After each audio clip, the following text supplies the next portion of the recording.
This is The Greatest Stories of Edgar Allan Poe by Edgar Allan Poe. Narrated by Aaron Parker. Once upon a midnight dreary, while I pondered, weak and weary, over many a quaint and curious volume of forgotten lore, while I nodded, nearly napping, suddenly there came a tapping, as of someone gently rapping at my chamber door. "'Tis some visitor," I muttered, tapping at my chamber door. Only this, and nothing more. Ah, distinctly I remember, it was in the bleak December, and each separate dying ember wrought its ghost upon the floor. Eagerly I wished the morrow, vainly I had sought to borrow from my books secrets of sorrow, sorrow for the lost Lenore, for the rare and radiant maiden whom the angels name Lenore, nameless here forevermore. And the silken, sad, uncertain rustling of each purple curtain thrilled me, filled me with fantastic terrors never felt before. So that now, to still the beating of my heart, I stood repeating, "'Tis some visitor entreating entrance at my chamber door. Some late visitor entreating entrance at my chamber door. This it is, and nothing more." Presently my soul grew stronger, hesitating then no longer. "Sir," said I, "or madam, truly your forgiveness I implore. But the fact is I was napping, and so gently you came rapping, and so faintly you came tapping at my chamber door, that I scarce was sure I heard you. Here I opened wide the door. Darkness there, and nothing more." Deep into that darkness peering, long I stood there wondering, fearing, doubting, dreaming dreams no mortal ever dared to dream before. But the silence was unbroken, and the darkness gave no token, and the only word there spoken was the whispered word, "Lenore."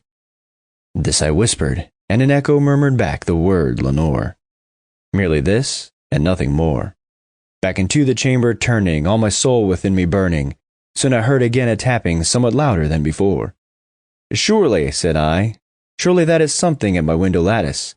Let me see then what thereat is, and this mystery explore. Let my heart be still a moment, and this mystery explore. 'Tis the wind, and nothing more." Open here I flung the shutter, when with many a flirt and flutter, in there stepped a stately raven of the saintly days of yore. Not the least obeisance made he, not an instant stopped or stayed he, but with mien of lord or lady, perched above my chamber door, perched upon a bust of Pallas just above my chamber door, perched and sat, and nothing more. Then this ebony bird beguiling my sad fancy into smiling, by the grave and stern decorum of the countenance it wore.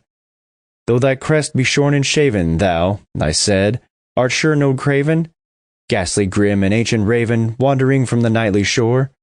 Tell me what thy lordly name is on the night's Plutonian shore." Quoth the raven, "Nevermore." Much I marveled this ungainly fowl to hear discourse so plainly, though its answer little meaning, little relevancy bore, for we cannot help agreeing that no living human being ever yet was blessed with seeing bird above his chamber door, bird or beast upon the sculptured bust above his chamber door, with such a name as Nevermore. But the raven sitting lonely on the placid bust spoke only that one word, as if his soul in that one word he did outpour. Nothing farther than he uttered, not a feather than he fluttered, till I scarcely more than muttered, "Other friends have flown before. On the morrow he will leave me, as my hopes have flown before." Then the bird said, "Nevermore."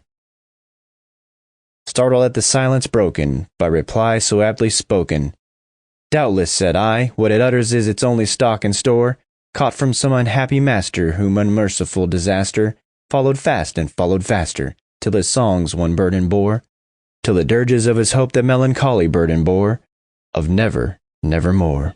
But the raven still beguiling all my sad soul into smiling, straight I wheeled a cushioned seat in front of bird and bust and door.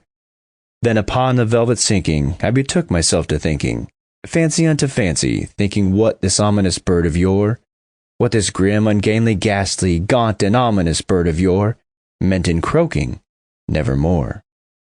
And this I sat engaged in guessing, but no syllable expressing, to the fowl whose fiery eyes now burned into my bosom's core.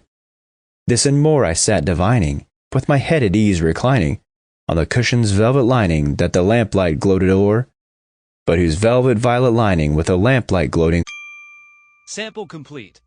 Ready to continue?